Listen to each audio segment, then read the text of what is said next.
Welcome back to the Center for Off-Road Research, Shenanigans, and Science. And this is the portable course I made. I was going to quickly show what I do to make these courses. And I did one last night in about an hour because I needed a spot to fill on my main course over there. And you can see that one pink foam kind of right there with the one on top of it. And I'm just going to finish that up in the next few minutes here, hopefully. I'll get the top one finished painted, and I decided it needs one more layer, which is why I've got that pink foam still there. I make these the easiest way I possibly can, and this way is actually very durable. It can also be rained on and it won't hurt it one bit. Paintbrush for painting later, hot glue gun for stacking layers. This is the 3.5-inch insulation. It's very lightweight, and I got this for free. I'm working at a car dealership until I can go back to flying planes, and they're doing a renovation, so they had a ton of it. It was just laying around, so I grabbed some, and I've kind of been sitting on it in case I wanted something else. But this is the thing that you cut them with, and I got it on eBay. 3-in-1 hot wire foam cutter, and I'll show you the one I use. This thing comes with a couple of tips, actually 3. It has the short one, a long one, and it's kind of a foam lightsaber that you can go through and cut with. But this is the one I like. It's kind of like a cheese grater, but it gets hot and it easily slices through this stuff. Don't drag it too hard because it does have to heat through this. And as long as you don't pull on it too hard, the wire shouldn't break. But it heats up really quick, and what I'm going to do is just kind of pull it through.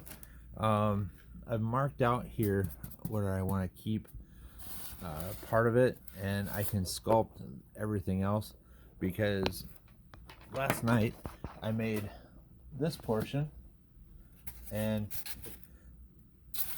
it's got some things on it that are kind of cool. Multiple climbs, and this will look better once I put the accent colors on it. A V climb up through there, which is cool. It's got a direct step climb. 3 inches is about all an SCX-24 can really break over at a 90-degree angle, and this is kind of a wash draw. This would be an easy way up, kind of for stock rigs. And then if you come up this side, this is actually going to fit in a corner of my course, and I needed something to step it up. So this is a dual obstacle climb. You'll be able to side hill and do some other stuff here, but I wanted it one more layer higher. So what I'm going to do is just sort of figure out how I had that again, lay it out, and now I can figure out where it needs to actually be sculpted again. And I think I might do something a little different, and I'll probably just step this up, just kind of round that a bit and make it kind of a easy climb for stock vehicles. I'll probably keep this here and kind of sculpt this out here, and then you can have a dual step climb. Also, keep in mind when you're building a course, it's really tough for trucks to do a climb angle at the same time on the front and back wheel. Climbs are easier when only one has to step up at a time. That way you either have the back tires pushing or the front tires pulling. If they both have to suddenly do a step climb together, it's very difficult for them. One step per wheel, so it's you'll see what I mean later on. But don't be afraid of a piece that's beat up, because it just adds character to it. That's going to look really cool once I get the paint on it. And save the pieces that you cut off, because the pieces that are here are ones that I just kind of glued on. And in nature, there's not every mountain is made of one rock, it's multiple rocks. So I'm not saying that I'm creating nature, but it's cool. Also, these sheets of foam start off pretty big. If you want to break them, I just put them on the edge of a step and stomp off what I don't want, and it'll break roughly in line with the edge of the step. So I go to the top step and step on what I do want to keep, and just stomp down on what I don't, and it breaks it off and it falls down the stairs. So that's how I broke this off. But I think I'm just going to round this, kind of scoop this over here, and then just kind of transition it so it looks nice. And I'll show you how the hot knife works. This heats up fairly quickly, and it smells a bit like burning plastic when it's operating, but I'll show you how easily this will cut through.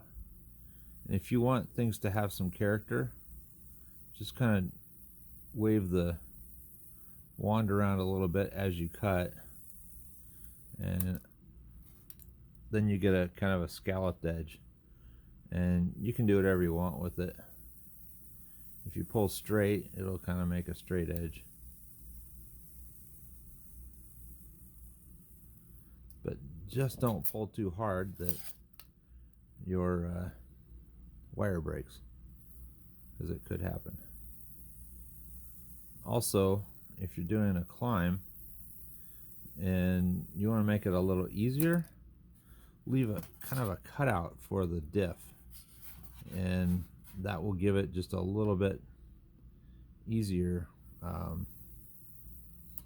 clearance for it. You might get a little bit better climb out of it. And I'm going to round the bottom of this rock a little bit too, because why not? I can do that. And I'm just going to give it a little bit of character here.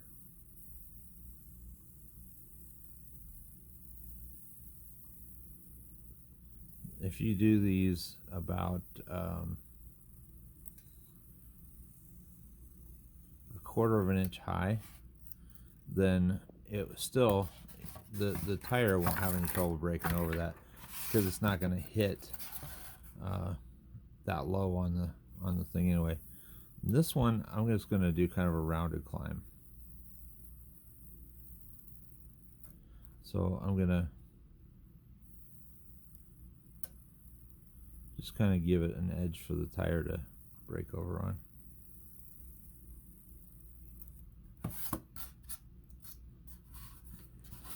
This one I'm going to scoop out quite a lot.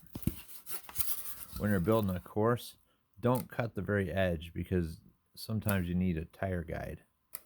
And so anything that will help your tire stay in position where you want it is a good thing. Also, you'll see when I take this off, I just chunk that out. I'm leaving this section here as kind of a tabletop, and that will allow the truck to stabilize in position before the next climb. It'll still look cool, but it'll just give it that little bit of extra help. Not every climb needs to be super difficult. Some of them are really fun difficult, but others, they don't need to be.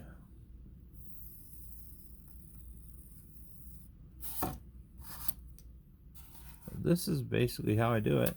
It's pretty simple. And don't worry about messing it up. You can just cut off some more or hot glue another piece on, and just have fun. Don't worry about anything. If you mess it up, so what? You know, it's just in this case, a piece of free foam. I'm not too worried about it. But I'll show you what I come up with in the end here. And I think I might keep it like that. Why not? That looks kind of neat. That'll be kind of an interesting edge with a convex climb that will go into a concave climb once I get this up here. See how that's going to go? It'll look pretty cool. Kind of like going up a double waterfall that has no water. And I might just leave this rounded edge here because I think that'll look cool. I do need to do something on this edge to make it a little better, but we'll see what happens. On my first course, I kind of lightened the tops of the surfaces and left the darks for the cliff sides. And this time I think I'm going to go opposite. I'm going to, and there's no reason for it, just thought I'd do something different. I'm going to darken the top sides and leave the vertical faces lighter, and I think it'll look pretty cool. We'll find out. There's no wrong way. Just, if you mess it up, just repaint it, start over. So there's no harm in messing stuff up. Feel free. I don't know if my video just showed what I did, but I got my hot glue and I spread it out on this and I stuck the two pieces together that I'm trying to join, and now I'm just going to let it dry. I'm not real fond of this surface here yet. I'm probably going to round that out a little bit. Well, why not? I gotta do something with it because I just don't like it. Anyway, it probably will blend out something more like the rock above it, and now that I see them together, I kind of have a reference for it. And the last thing I'm going to do before I paint this again is I'm going to run a hot glue bead right along this joint here, and that will make it a lot cleaner and seamless. You won't have any voids when you go to paint it.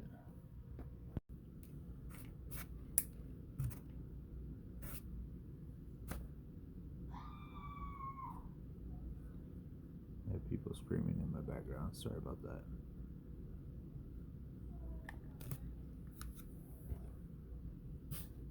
This is hot. It does hurt. You probably shouldn't do it, but I can do it.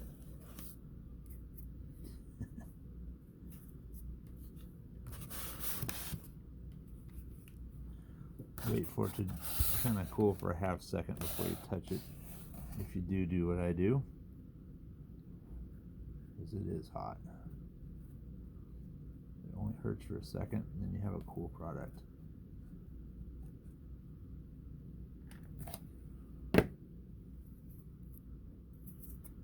Here goes. That's heat. There we go. A little more. And next is paint. Didn't get that quite right, but it's okay because that's how it lined up when I had it against the wall. So that's what we're going to go with. Now when you paint this stuff, see how I'm not brushing it and tapping it on?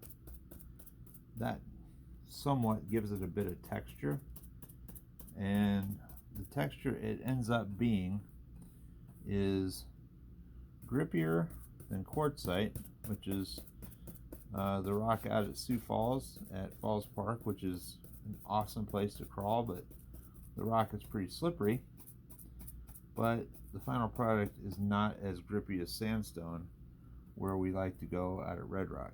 So it's somewhere between those two, so I feel like it's simulating something's natural grip.